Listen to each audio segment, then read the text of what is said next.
In today's episode, Fiona asks, what tool or tools is everyone using for Instagram reporting?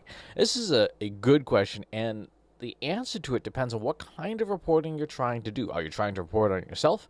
Are you trying to keep an eye on key competitors? Are you trying to monitor a broad space? Depending on your need will depend on which tools you use. And the reality is that so many social media marketing tools can't do advanced analytics.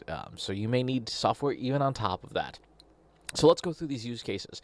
If you want to monitor and manage a channel for yourself, particularly if you want sort of one-stop shopping for the channels you own, the tool to use there is called Agorapulse. I don't know if it's Agorapulse or Agripulse. I mean, you're agoraphobic, but anyway, either way, Agorapulse is the tool of choice for monitoring the channels you own because it allows you to do some analytics, but it also allows you to respond to things like comments within the application, which is very, very helpful. For known competitive accounts, meaning I know these 5 companies are my competitors and I want to keep an eye on them, or these are the 10 influencers in my space and I want to see what's going on with them. The tool to use there is called CrowdTangle, and this is a Facebook tool that is very, very difficult to get a hold of because it is currently restricted to journalists and academic researchers and credible news publications. It used to be not free and you could buy it. Nowadays it's free, but there's like a really long wait list and a qualification process to get a hold of it. But for monitoring accounts that you know that you want to keep an eye on is one of the best tools around.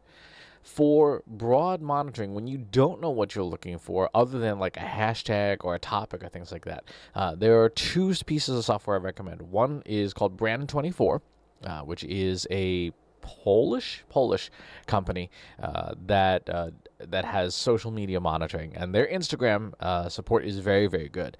The other is called Talkwalker, and Talkwalker is a Belgian company, I think. That does combined media monitoring and social media monitoring as well. So if you're trying to monitor the media, news stories and things, plus trying to monitor social channels, those are all bundled into there. I found Talkwalker's coverage on Instagram specifically to be not as good for exporting data as Brand24. So if you want to do the data export for further processing, it is definitely use Brand24. If you want to do reporting and dashboards and visualization within the software itself, definitely use Talkwalker. It is it's got a really nice interface. So those are the 4-ish tools. Here's the thing. Again, like I said at the beginning, no one tool can do it all. Many have tried, and a lot of it is subject to things like API rate limits and the way in which a provider gets its data. And even with these tools, if you want to do advanced analytics, none of these tools, none of them, provide you with advanced statistical capabilities. They can't, for example, break a data set into quartiles and analyze common factors per quartile, for example.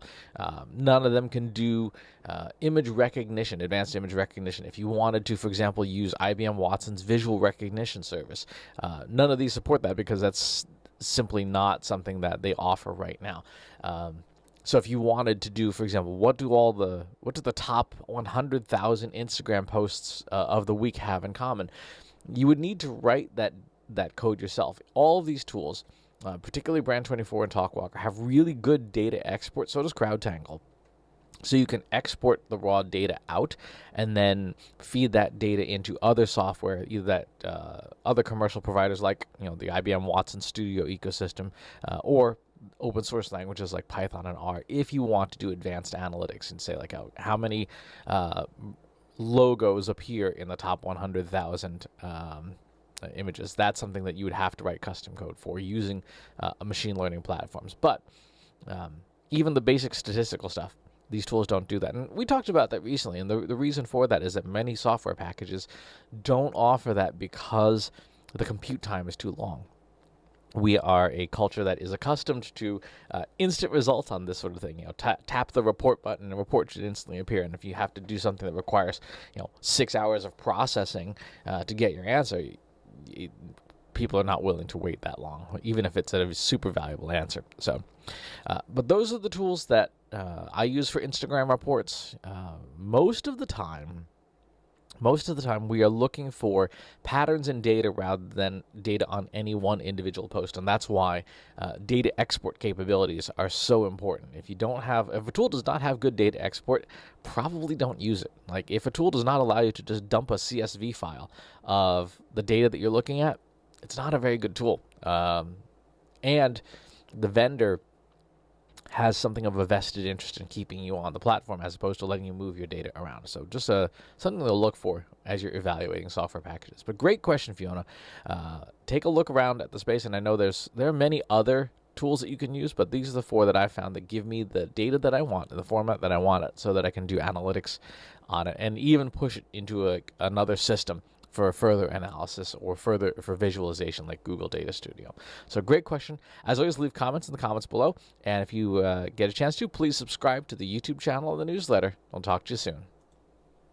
Want help solving your company's data, analytics, and digital marketing problems? Visit trustinsights.ai today and let us know how we can help you.